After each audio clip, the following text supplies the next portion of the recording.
Hello, welcome to the Heart and Lung Repair Shop. My name's Neil, I'm a scientist from the National Heart and Lung Institute, and I would like to give you a brief demonstration about blood vessels. So, I'd like to talk to you a little bit about how your blood vessels stay or grow. So, can you show me your blood vessels? Have you got any nice blood vessels there down your wrist? So, we've got some nice veins running down our arms. I'd like you to think of the blood vessel network like a transport network. And like any good transport network, it has to be really extensive to work properly. So if you were to take all of your blood vessels and line them up end on end, so you make one long continuous blood vessel, it would be able to wrap around the world twice. It's a really enormous system. And to put that into context, if you were to do the same thing with the UK railway network and take all of the railway lines and line them up end on end, they wouldn't even make it halfway around the world. So your blood vessels are 5 times longer than the UK railway network, but unlike the UK railway network, they have to work 24 hours a day, 7 days a week for the entirety of your lifespan. So they really are a remarkable system. And what they do all the time is turn over and grow and move in you. And you might not be really aware of them doing this, but to help me demonstrate how they are capable of doing this, I've got a few things from the lab. So, there we go. So,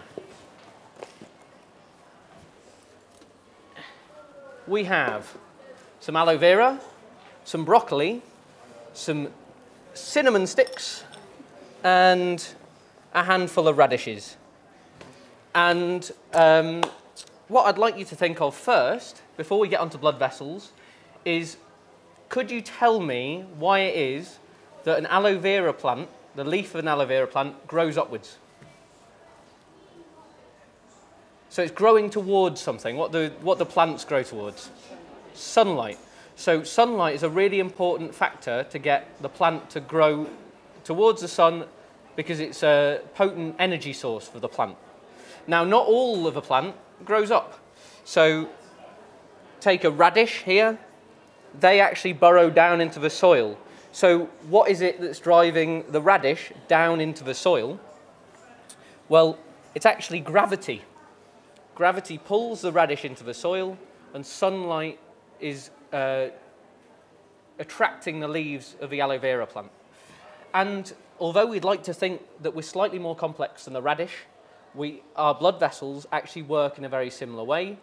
So they are attracted or repelled from environmental factors.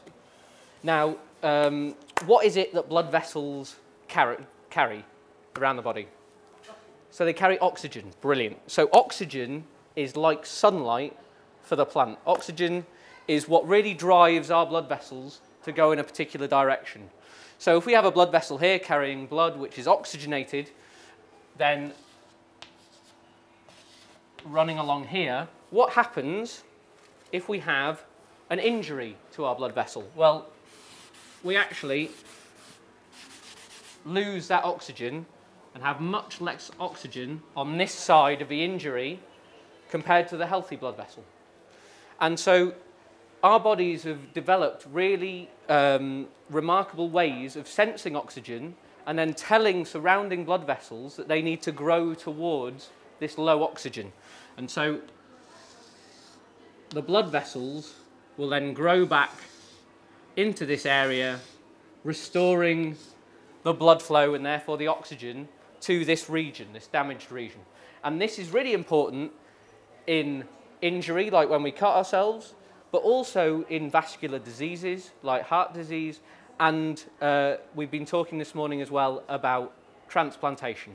And in transplantation, you need to get blood vessels to grow into that transplanted organ really quickly to provide the oxygen and nutrients.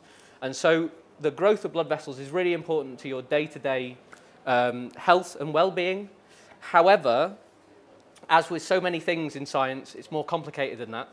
And there is one scenario where we do not want blood vessel growth, and that is cancer. And unfortunately, in cancer, what's happening is it's the uncontrolled growth of your own cells, and they act very similar to an injury in that they are growing and they're using up all that oxygen and they're using all the nutrients, and they say to the surrounding blood vessels, we need to have increased oxygen and increased nutrients.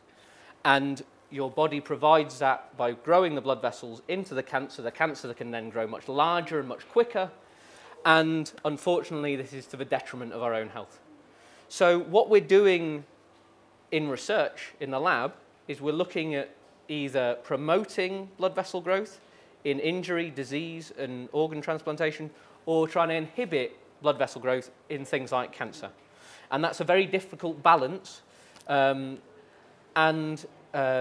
brought these 4 particular objects with me today because actually they do things to your blood vessels. 2 of them can promote blood vessel growth and 2 of them can prevent blood vessel growth.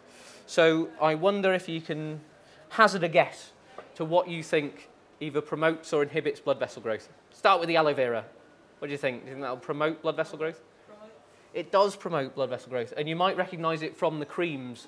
It's very useful in wound healing, and one of the aspects of that is getting new blood vessels to grow. How about the broccoli? Broccoli inhibits blood vessel growth. And actually, I've been working on an extract of broccoli in the lab to look at preventing tumor growth by preventing blood vessel growth. Our cinnamon sticks are very similar to the aloe vera. And finally, tasty radishes are actually the same family of vegetable as the broccoli, the brassica family.